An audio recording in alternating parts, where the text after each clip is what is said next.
देखिए, ये जो दरख्वास्तें ले रहे हैं हज कमेटी की तरफ से, ये क्या है, हज के पहले जो भी तैयारी करना है उसके लिए काफ़ी टाइम लगता है। मतलब 3-4 महीने लग जाते हैं दरख्वास्तें इनवाइट करना, फिर दरख्वास्तें आना, फिर लॉटरी सिस्टम रखना, ये सब भी बहुत सा टाइम कंज्यूमिंग प्रोसेस है। ये प्रोसेस को पूरा करने के लिए क्या किए हैं, ये दरख्वास्तें मंगा रहे हैं अभी, तो ये चलता रहता है, सिलसिला चलता रहता है। लेकिन सऊदी गवर्नमेंट की तरफ से अभी तक कोई पॉलिसी नहीं आई है कि हज के लिए क्या करना है, हज की क्या पॉलिसी रहेगी, कैसे कंडक्ट करेंगे नेक्स्ट हज, कितना वो कोटा देंगे और टोटल कोटा कितना होगा, एग्रीमेंट कैसे होगा, मकानात का क्या अरेंजमेंट होगा और ट्रांसपोर्टेशन का क्या अरेंजमेंट होगा, ये इसका कोई भी अभी तक कोई ख़ास पॉलिसी अडॉप्ट नहीं किए हैं।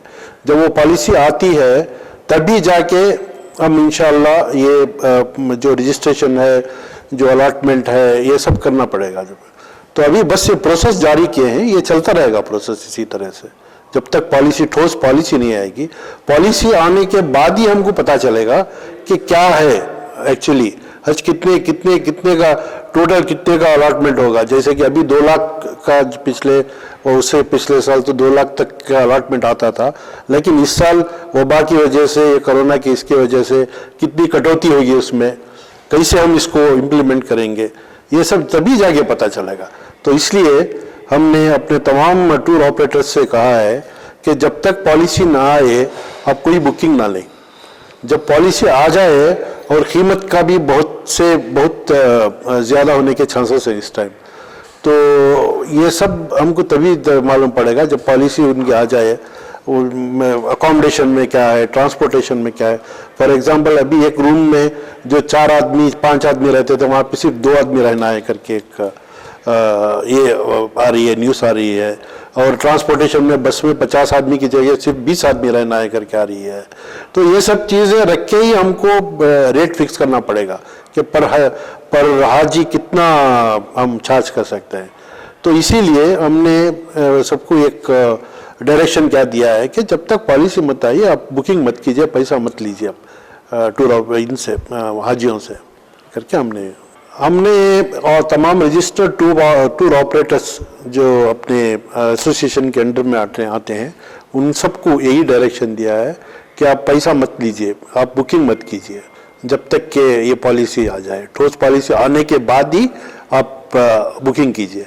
और तमाम हुज्जाज को भी हमारी यही दरख्वास्त है कि आप जाके कहीं पैसा देके मत फंसिए आप, जब तक कि इसको सही आप जान लें क्या है क्या नहीं है, देख के ही बाद में अपनी बुकिंग दें। उससे पहले आप पैसा ले जाके मत फंसाइए किसी भी तरह। रजिस्टर्ड टूर ऑपरेटर तो लेंगे नहीं, जो अनरजिस्टर्ड है जाके आपको पता ही है, जो अनरजिस्टर्ड जाके पैसा ले लेते हैं, हम लेके जाएंगे हज को करके, ऐसा आप ले जाके मत दीजिए पैसा किसी को। प्राइवेट के इसमें जब कोटा देंगे सऊदी गवर्नमेंट, तब जाके इंडियन गवर्नमेंट जाके एग्रीमेंट करेगी, बाइलैटरल एग्रीमेंट। जब एक बार बाइलैटरल एग्रीमेंट होगा सऊदी के साथ, उसमें क्लियरली मेंशन होगा कि प्राइवेट टूर ऑपरेटर्स को कितना है। फॉर एग्जांपल अगर 1 लाख का कोटा दे रहे हैं तो करीब 60,000 तक हज कमेटी को जाएगा और करीब 35 to 40,000 प्राइवेट टूर ऑपरेटर्स को आएगा कोटा। तो इसके हिसाब से अब जितने टूर्स अपने रजिस्टर्ड टूर्स ऑपरेटर्स हैं उनको डिस्ट्रीब्यूट करके देंगे गवर्नमेंट से। तो इस तरह से हमको मालूम होगा कि एक पीटीओ को कितना अलॉटमेंट मिल रहा है, तो उस हिसाब से ही बुकिंग होगी। वो सही रूट है एक्चुअली। 21 में अनाउंस करने के चांसेस हैं, जनवरी के तक इंशाल्लाह। अगर जब तक हो जाए, कुछ आ जाए, कुल बायलैटरल एग्रीमेंट के लिए इन्वाइट करें तो हमको पता चलेगा, तो इमीडिएटली हम अनाउंस करेंगे अखबारात में के ज़रिए, टीवी के ज़रिए अनाउंसमेंट होगा कि प्राइवेट टूर ऑपरेटर्स को भी इतना मिला है कोटा। तो उस हिसाब से बुकिंग शुरू कर सकते हैं। ज़रा इंतज़ार करें। आपको सबको पता ही है कि हालात क्या हैं सऊदी अरब के अंदर, मक्के के अंदर, मदीने के अंदर कैसा रिस्ट्रिक्शंस चल रहा है। अभी पूरा सिस्टम, परमिट सिस्टम कर दिया है जाने के लिए भी, ठीक है। तो अभी जब तक ये ठोस पॉलिसी ना जाए तब तक आप लोग सब्र करें। जब एक बार आ जाएगी थोड़ा से पॉलिसी तो इंशाल्लाह अनाउंसमेंट होगा अखबारात के ज़रिए, मसाजिद में, सब जगह भी, तो उसके बाद बुकिंग आप करवा सकते हैं। तब तक आपको सब्र करना होगा।